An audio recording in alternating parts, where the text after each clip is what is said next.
We are a medication-first addiction program, which means that we provide medications for addiction treatment, or other people know it as medication-assisted treatment, MAT. We also treat depression and anxiety. One thing that's unique about our program is that we don't have arbitrary graduation dates, so patients can stay in treatment as long as they feel like they need to stay in treatment. I think patients respond to the personalized type of care that we provide.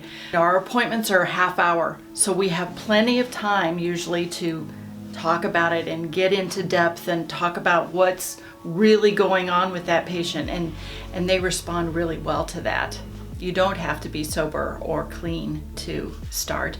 You don't have to have a referral from a family practice physician in order to start treatment. You can just walk through the door and be self-referred. You don't need to be afraid that if your drug screen, comes back positive, that somehow you're going to be terminated from the program. The only patients that we have ever, in very rare case, have terminated from the program is where we were consistently, intentionally being deceived by the patient.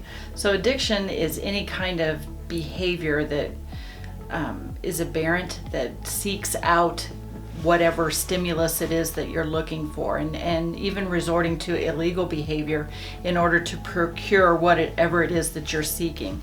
So there's a difference between dependence and addiction, and so we have to make that very clear to patients. There's a real fear of some patients, I don't want to get hooked on something, so you have to make that very clear that this is what addiction is and this is what dependence is. But yeah, we treat all of those things. We've had some success with gambling disorder. We've had some success with, other things other than drug addictions. But yes, it is possible to get addicted to a variety of different things that aren't drug related. Yeah. We very much encourage the spiritual in patients. We see the greatest success when there is a spiritual component to their recovery. But aside from that, it is not just treating the addiction. It is treating the depression. It is treating the anxiety. It is treating the family as well as the patient, and making sure that that patient has good community and family support. It's treating, like you said, mind, body, and spirit. And it has to be all three, because addiction affects all three. It's really bringing the family into decision making. It's bringing the family into telling them about the treatment plan and trying to get them involved in what they can do to help support the patient in their journey along to recovery.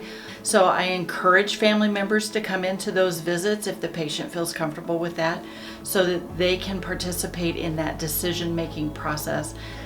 We do have two grants right now.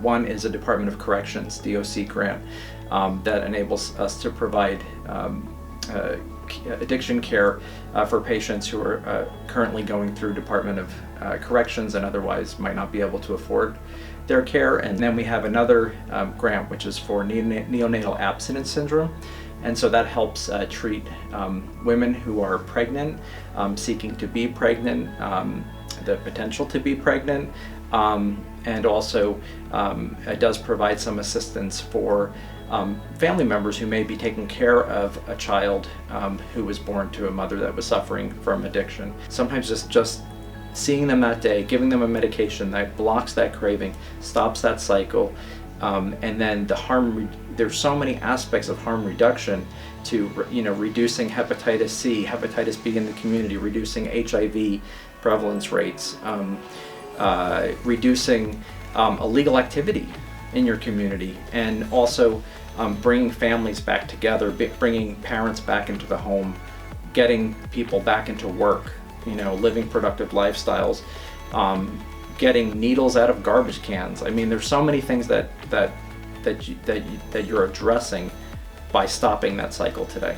Everybody has something that they might potentially have a tendency to overindulge in, and so I think when you start to recognize that, and you start to recognize how hard it is to not have that scoop of ice cream when you've said you're going to go on a diet, then you realize, wow, when you're dealing with something that has so much more addictive potential, you're talking about, potentially 200 to 1,000 times more addictive potential than that bowl of ice cream. Then you realize how difficult it is to overcome addiction. This summer we'll be moving to the Butterfield Park location, which is right near the hospital off of Oakland Avenue. And so if there are patients who are in the hospital in need of addiction treatment, we can consult on site and provide that point of contact where either Kelly or I can go in and meet with that patient and provide some recommendations for the physicians on staff.